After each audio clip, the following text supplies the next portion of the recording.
The biggest backward step since the internet began and one of the EU's darkest hours. That's how critics who include whistleblower Ed Snowden and World Wide Web founder Sir Tim Berners-Lee are describing a new European law on internet copyright.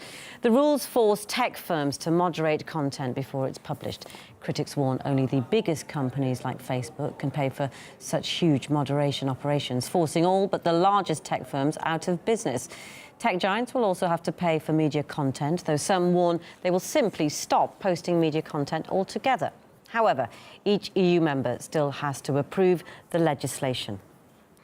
More than 5 million people have already signed a petition against the moves, and mass protests have been held.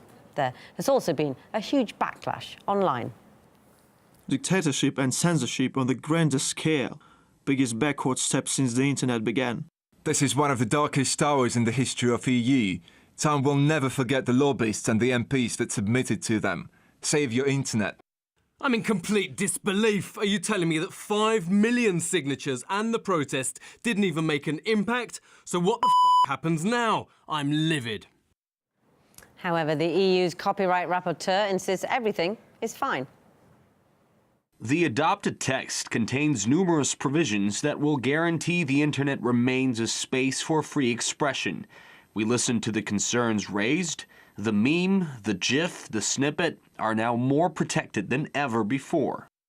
We spoke to Maurizio Codogno from Wikimedia Italy, who thinks the law is poorly written and unlikely to help authors get paid for their work. What worries me the most about this law, this directive, is that in reality it isn't going to be an improvement for authors, but mainly an attempt to make money.